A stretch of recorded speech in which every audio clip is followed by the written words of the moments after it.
Indian voice news അവറിലേക്ക് എല്ലാ പ്രിയ പ്രേക്ഷകർക്കും സ്വാഗതം. സൂര്യന്റെ ഉപരിതലത്തിൽ നിന്നുള്ള അത്ഭുതപ്പെടുത്തുന്ന പുതിയ ദൃശ്യങ്ങൾ പുറത്തുവിട്ട് ശാസ്ത്രലോകം. സൂര്യനിൽ ഉണ്ടാകുന്ന അപൂർവ പ്രതിഭാസങ്ങളുടെ ഏറ്റവും വ്യക്തമായ ചിത്രങ്ങളാണ് ഹവായിലെ ഇന്നോയ സോളാർ ടെലസ്കോപ്പ് പകർത്തിയത്.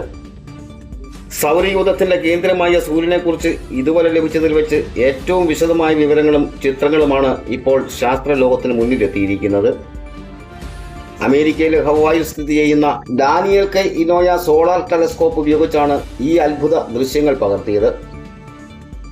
സൂര്യന്റെ ഉപരിതലത്തിൽ വ്യത്യസ്ത വേഗതയിൽ ഒഴുകുന്ന പ്ലാസ്മ സൃഷ്ടിക്കുന്ന ഭീമാകാരമായ ചുഴലികളും തരംഗരൂപത്തിലുള്ള മാറ്റങ്ങളുമാണ് ദൃശ്യങ്ങളിൽ കാണാൻ സാധിക്കുന്നത്. കെൽവിൻ ഹെൽഹോൾട്സ് ഇൻസ്റ്റബിലിറ്റി എന്നറിയപ്പെടുന്ന ഈ പ്രതിഭാസം ഭൂമിയിലെ മേഘങ്ങളിലും സമുദ്ര തിരമാലകളിലും മറ്റു ഗ്രഹങ്ങളിലുമൊക്കെ കണ്ടിട്ടുണ്ടെങ്കിലും സൂര്യനിൽ നേരിട്ട് നിരീക്ഷിക്കുന്നത് ചരിത്രത്തിൽ ഇതാദ്യമായാണ്. സൂര്യനിൽ ഉണ്ടാകുന്ന വൻകിട കാന്തിക കൊടുങ്കാറ്റുകൾ, അന്തരീക്ഷത്തിലെ അമിത താപനില, ഊർജ വ്യതിയാനങ്ങൾ എന്നിവ എങ്ങനെ ഉണ്ടാകുന്നു എന്ന് കൂടുതൽ കൃത്യമായി മനസ്സിലാക്കാൻ ഈ കണ്ടെത്തൽ ശാസ്ത്രജ്ഞരെ സഹായിക്കും. പ്രമുഖ അന്താരാഷ്ട്ര ശാസ്ത്ര മാസികയായ നേച്ചറിലാണ് ഇത് സംബന്ധിച്ച റിപ്പോർട്ടുകൾ പ്രസിദ്ധീകരിച്ചിരിക്കുന്നത്. സൂര്യന്റെ രഹസ്യങ്ങളിലേക്ക് കൂടുതൽ വെളിച്ചം വീശുന്ന ബഹിരാകാശ ശാസ്ത്ര രംഗത്തെ ഏറ്റവും പ്രധാന ചുവടുവെപ്പുകളിലെ ഒന്നായാണ് ലോകമെമ്പാടുമുള്ള ശാസ്ത്രജ്ഞർ ഈ പുതിയ കണ്ടെത്തലിനെ കാണുന്നത്.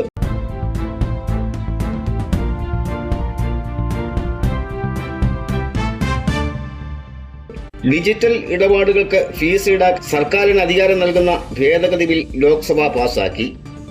അതേസമയം സാധാരണ ഉപഭോക്താക്കളെ ഇത് ബാധിക്കില്ലെന്നും വ്യാപാരികളിൽ നിന്നുള്ള മർച്ചന്റ് ഡിസ്കൗണ്ട് റേറ്റ് മാത്രമാണ് പരിഗണനയുള്ളതെന്നും ധനമന്ത്രി നിർമ്മല സീതാരാമൻ വ്യക്തമാക്കി. രാജ്യത്തെ ഡിജിറ്റൽ സാമ്പത്തിക രംഗത്ത് നിർണായക മാറ്റങ്ങൾക്ക് വഴി തുറക്കുന്ന ഭേദഗതിക്കാണ് ലോക്സഭ അംഗീകാരം നൽകിയിരിക്കുന്നത്. പേയ്മെന്റ് ആൻഡ് സെറ്റിൽമെന്റ് സിസ്റ്റംസ് ആക്ടിൽ വരുത്തിയ ഭേദഗതിയിലൂടെ ബാങ്കുകൾക്കും പേയ്മെന്റ് ആപ്പുകൾക്കും സേവന നിരക്ക് ഈടാക്കാൻ അനുമതി നൽകാനുള്ള നിയമപരമായ അധികാരം ഇനി കേന്ദ്ര സർക്കാരിൽ നിക്ഷിപ്തമാകും.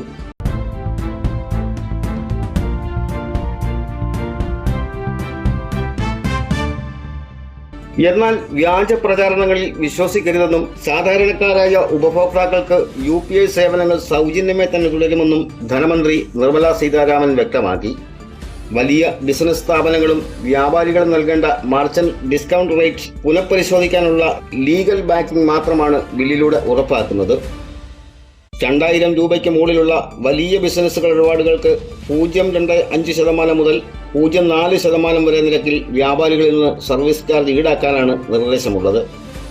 ഡിജിറ്റൽ സാങ്കേതിക വിദ്യയും ഇൻഫ്രാസ്ട്രക്ചറും കൂടുതൽ സുരക്ഷിതമാക്കാൻ ബാങ്കുകൾക്കും ഫിൻടെക് കമ്പനികൾക്കും സാമ്പത്തിക പിന്തുണ ഉറപ്പാക്കുകയാണ് ഈ നീക്കത്തിന്റെ പ്രധാന ലക്ഷ്യം. സാധാരണ കടകളെയും ചെറുകിട വ്യാപാരികളെയും ഇത് ബാധിച്ചേക്കില്ല. പാർലമെന്റ് ബിൽ അംഗീകരിച്ചെങ്കിലും UPI ഇടപാടുകളിൽ എന്നാണ് നിരക്ക് വർധന നടപ്പിലാക്കുക എന്നതിൽ NPCI സ്റ്റിയറിംഗ് കമ്മിറ്റിയുടെ നിർണായക തീരുമാനം ഉടനുണ്ടാകും. സംസ്ഥാനത്ത് സംഘടനാ പ്രവർത്തനം ശക്തമാക്കാൻ ഒരുങ്ങി ദളിത് സേന. അടിസ്ഥാന ജന ഏകോപന പ്രബോധന ജാഥയുടെ ഭാഗമായി താലൂക്ക് തല സംഗമങ്ങളും തിരുവനന്തപുരത്ത് മെമ്മോറിയൽ ലൈബ്രറിയും പരിശീലന കളരിയും അടക്കമുള്ള വൻ പദ്ധതികളും പ്രഖ്യാപിച്ചു. രാജ്യത്തെ അടിസ്ഥാന ജനവിഭാഗങ്ങളുടെ അവകാശങ്ങൾ സംരക്ഷിക്കുന്നതിനും രാഷ്ട്രീയ ഏകോപനത്തിനുമായി ദളിത് സേന കേരളത്തിൽ പ്രവർത്തനം വിപുലമാക്കുന്നു. ഇതിന്റെ ഭാഗമായി സംസ്ഥാനത്തുടനീളം താലൂക്ക് തല ജാഥാ സംഗമങ്ങളും കുടുംബയോഗങ്ങളും സംഘടിപ്പിക്കുമെന്ന് സംസ്ഥാന കമ്മിറ്റി അറിയിച്ചു. ജാഥയോടനുബന്ധിച്ച് കിടപ്പു രോഗികൾക്ക് സഹായ വിതരണം, മുതിർന്ന പൗരന്മാരെ ആദരിക്കൽ തുടങ്ങിയ ജീവകാരുണ്യ പ്രവർത്തനങ്ങൾ നടക്കും. കൂടാതെ തിരുവനന്തപുരത്ത് പത്മഭൂഷൺ രാംവിലാസ് പാസ്വാൻ ഭവൻ, ഭാരതരത്നം അംബേദ്കർ മെമ്മോറിയൽ ലൈബ്രറി, മഹാത്മാ അയ്യൻകാളി ആയോധന പരിശീലന കളരി എന്നിവ സ്ഥാപിക്കാനും പദ്ധതിയുണ്ട്.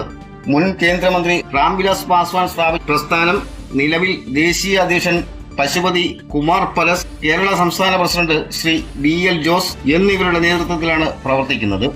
Doctor BR Ambedkar, Mahatma Ayyankali, Pampady John Joseph തുടങ്ങിയ സാമൂഹിക പരിഷ്കർത്താക്കളുടെ ആശയങ്ങൾ ഉയർത്തിപ്പിടിച്ച് അവകാശ പോരാട്ടങ്ങൾ ശക്തമാക്കാനാണ് സംഘടനയുടെ തീരുമാനം.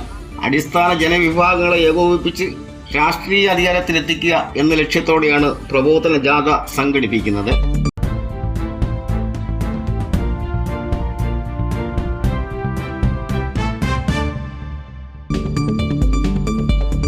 മുത്തങ്ങയിൽ പോലീസുകാരന്റെ മരണവുമായി ബന്ധപ്പെട്ട് എം ഗീതാനന്ദൻ ഉൾപ്പെടെയുള്ള നേതാക്കളെ റിമാൻഡ് ചെയ്ത സംഭവത്തിലും കേരളത്തിലെ ആദിവാസി ദളിത് ജനവിഭാഗങ്ങളോടുള്ള നീതി നിഷേധത്തിലും പ്രതിഷേധിച്ച് ആദിവാസി ദളിത് സംഘടനകൾ പ്രക്ഷോഭത്തിലേക്ക്. ഓഗസ്റ്റ് 9 ലോക ആദിവാസി ദിനത്തിൽ സുൽത്താൻ ബത്തേരിയിൽ മുത്തങ്ങ സമര പോരാളികളെ അണിനിരത്തി ആദിവാസി ദളിത് സംഗമവും അവകാശ പ്രഖ്യാപനവും സംഘടിപ്പിക്കും. ചരിത്ര പ്രസിദ്ധമായ മുത്തങ്ങ ഭൂസമരത്തിന്റെ തുടർച്ചയായി ഉയർന്നു വന്ന നീതി നിഷേധങ്ങൾക്കെതിരെ പോരാട്ടം ശക്തമാക്കുകയാണ് മുത്തങ്ങ ഐക്യദാർഢ്യ സമിതി. ഓഗസ്റ്റ് 9 ലോക ആദിവാസി ദിനത്തിൽ സുൽത്താൻ ബത്തേരി ടൗൺ ഹാളിലെ ജോഗി നഗറിൽ വെച്ചാണ് ആദിവാസി ദളിത് സംഗമവും അവകാശ പ്രഖ്യാപനവും സംഘടിപ്പിക്കുന്നത്. രാവിലെ 10 മണിക്ക് ആരംഭിക്കുന്ന സംഗമത്തിൽ മുത്തങ്ങ സമരപോരാളികളും വിവിധ ദളിത് ആദിവാസി പ്രസ്ഥാനങ്ങളുടെ നേതാക്കളും അണിനിരക്കും. മുത്തങ്ങ വെടിവെപ്പുമായി ബന്ധപ്പെട്ട് പോലീസുകാരൻ കൊല്ലപ്പെട്ട കേസിൽ ആദിവാസി ഗോത്ര മഹാസഭാ നേതാവ് എം ഗീതാനന്ദൻ ഉൾപ്പെടെ 5 പേരെ കോടതി വീണ്ടും റിമാൻഡ് ചെയ്ത പശ്ചാത്തലത്തിലാണ് പ്രതിഷേധം ശക്തമാകുന്നത്. അതേസമയം മുത്തങ്ങയിൽ പോലീസുകാരന്റെ വെടിയേറ്റ് ആദിവാസി യുവാവായ യോഗി കൊല്ലപ്പെട്ട കേസിൽ ആദിവാസികൾക്ക് അനുകൂലമായ നീതി ഇതുവരെ ഉണ്ടായിട്ടില്ലെന്ന് സമരസമിതി നേതാക്കൾ കുറ്റപ്പെടുത്തുന്നു. പോലീസുകാരന്റെ മരണത്തിൽ നിയമ നടപടികൾ വേഗത്തിലാക്കുകയും എന്നാൽ വെടിയേറ്റ് മരിച്ച ആദിവാസി യുവാവിന്റെ കാര്യത്തിൽ പൂർണ്ണമായ അവഗണന കാണിക്കുകയുമാണ് ചെയ്യുന്നത്. ഇത് സംസ്ഥാന സർക്കാരിന്റെയും ഭരണകൂടത്തിന്റെയും ഇരട്ടത്താപ്പാണെന്നാണ് ആരോപണം. ഈ അനീതിക്കും അവഗണനയ്ക്കുമെതിരെ വൻ ബഹുജന പ്രതിഷേധം ഉയർത്താനാണ് ഓഗസ്റ്റ് 9 സംഗമത്തിലൂടെ ആദിവാസി ദളിത് സംഘടനകൾ ലക്ഷ്യമിടുന്നത്. ഭൂമിക്കും നീതിക്കും വേണ്ടിയുള്ള പോരാട്ടത്തിൽ കൊല്ലപ്പെട്ട ജോഗിയുടെ സ്മരണ പുതുക്കുന്ന ജോഗി നഗറിൽ നടക്കുന്ന സംഗമം മുത്തങ്ങ സമര ചരിത്രത്തിലെ നിർണായകമായ ഒന്നായി മാറും. കേരള സാംബവ സൊസൈറ്റിയുടെ നേതൃത്വത്തിൽ ആലപ്പുഴ ജില്ലാ വാർഷിക സമ്മേളനം നടത്തും. ഈ വരുന്ന ഓഗസ്റ്റ് 9 ഞായറാഴ്ച മാവേലിക്കര മുനിസിപ്പൽ ഹാളിൽ വെച്ചായിരിക്കും സമ്മേളനം നടത്തുക. മാവേലിക്കര MLA യോഗം ഉദ്ഘാടനം ചെയ്ത് സംസാരിക്കും. സമ്മേളനത്തിൽ യുവ സംവിധായകൻ അരുൺ രാജ് പങ്കെടുക്കുമെന്ന് ഭാരവാഹികൾ അറിയിച്ചു. ഇതോടെ ഇന്നത്തെ വാർത്തകൾ കഴിഞ്ഞു. നന്ദി, നമസ്കാരം.